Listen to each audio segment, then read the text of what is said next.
யாராகிலும் ஒதுக்கப்பட்ட ஜனங்களை போய் நீங்கள் அன்பு செலுத்தினா கூட அவங்க உடனே கண்டுக்க மாட்டாங்க. That's just a short time. ஏதாவது சும்மா நாச்சுக்கு வந்து 2 நாள் ஏதாவது சொல்லிட்டு போவாங்க. எங்கள் பிரச்சனை யார் தீர்க்க போகிறா? Who will solve my problem?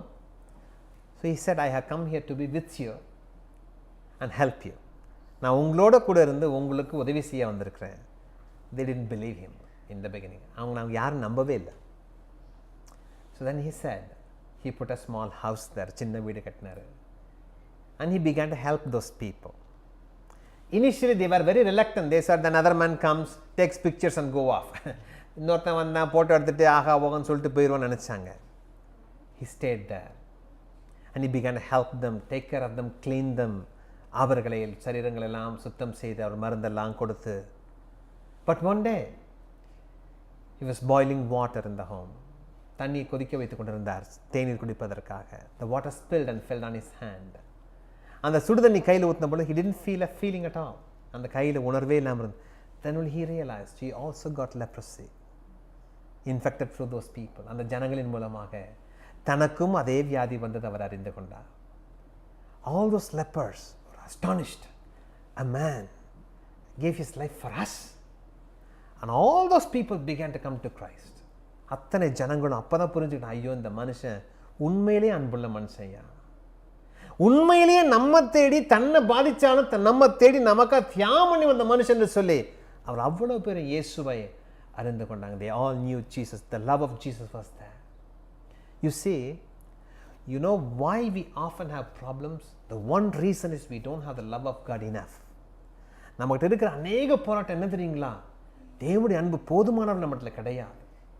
See, when you have the love of Christ inside you, when the love of Christ overflows inside you, you become such a strong person, nothing can fear, nothing can shake you. உங்களுக்குள்ளாக தேவனுடைய அன்பு பெருக பெருக பெருக நீங்க வாழ்க்கையில் மிக பலமுள்ள மனிதர்களால் மாறிவிட முடியும். I stopped praying for strength. I just pray, Lord, give me more of your love. நான் இப்பெல்லாம் பலத்துக்கெல்லாம் நான் ஜபிக்கிறது நிறுத்தி எத்தனையோ காலம் ஆயிடுச்சு. இப்பெல்லாம் நான் கேட்குறேன், ஆண்டவரே உங்களோட அன்பின் அதிகமாக ஊற்றுங்க. And this man, you can see one of his hand is not there. அது ஒரு கை காண பாருங்க.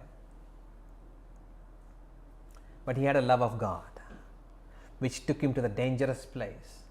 And he died on account of the disease.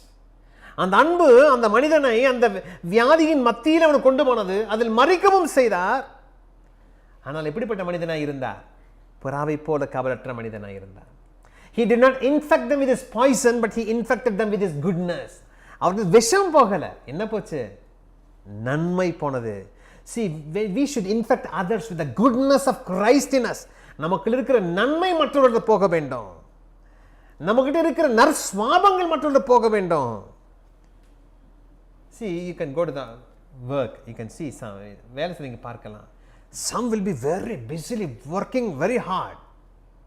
Some will not be doing that. சில பேர் அப்படி செய்ய மாட்டாங்க. நம்ம என்ன பண்ணக்கூடாது? அவனை மாதிரி நானும் ஏற்கிறேன்னு நினைச்சிடக்கூடாது. We should be inspired by the people who do very hard work. நல்ல கடினமாக உழைக்கிறாங்க பாருங்க. I often sometimes in my office I have a couple of colleagues who work very hard. And try to keep in line with them. அவர்களை இப்போ நம்மளும் உழைக்கணும்னு சொல்லி. I know some people are not like that. சில பேர் அப்படி இருக்க மாட்டாங்கன்னு தெரியும்.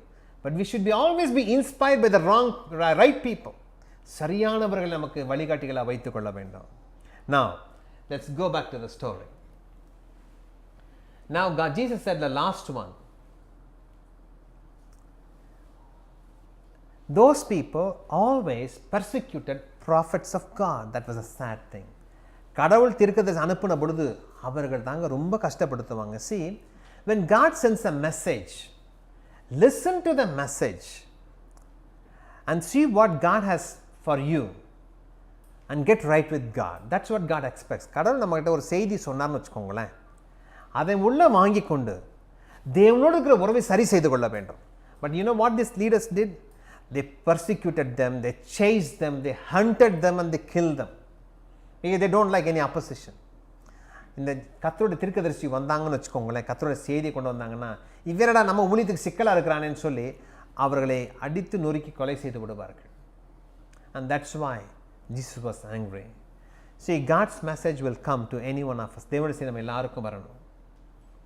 each one of you should start receiving the message of God and pass it on to others. நம்ம எல்லாரும் கர்த்தருடைய செய்தியை வாங்கி மற்றவர்களுக்கு சொல்லுவதற்கான வழி நம்ம போக வேண்டும். Let's look at quickly the 7 things. Why Jesus cursed 7 times? ஏன் 7 முறை ஆண்டவர் அந்த ஜனங்களை சபித்தார்? The first 3 reasons is kind of common reasons. முதல் 3 காரணங்கள் பொதுவான காரணம். First thing is they were hindrance for others to enter in the kingdom of God. மற்றவர்களுக்கு எப்படி இருக்கிறாங்க? மற்றவர்களுக்கு அவர் பாதிப்பாக இருக்கிறார்கள். தேவராஜ்யத்தில் அவர்களை பார்த்தாக்கா அவர் பாதிக்கப்படுறாங்க. மற்றவர்கள் அவர்களை பார்த்த உடனே கடவுளை வேண்டான்னு ஓடி போயிடுறாங்க. Number 2, they were hard at work but no godly outcome. மிக கடுமையாக அவங்க வேலை பார்ப்பாங்கங்க.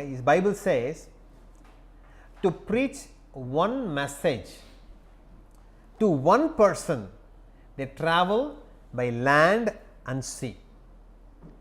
ஒரு மனிதனுக்கு கடவுளுடைய செய்தி கொடுப்பதற்காக அவர்கள் கடலையும் நிலத்தையும் தாண்டி போவாங்க. And this is the problem is you make that person worse than you are. அவனுக்கு போய் வசனத்தை சொல்லி நீ அவனையும் நாசமாக்கிடுற உன் வசனத்தை சொல்லி. So they had number of problems with them. அநேக பிரச்சனை இருந்தது. See, they offered a lot for God but not what God wanted. அவங்க கடவுளுக்கு அநேகத்தை செய்தாங்க, ஆனால் கடவுளுக்கு என்ன வேணுமோ அதை செய்யாமல் போனாங்க. You see, it's like inviting a vegetarian and giving the best biryani.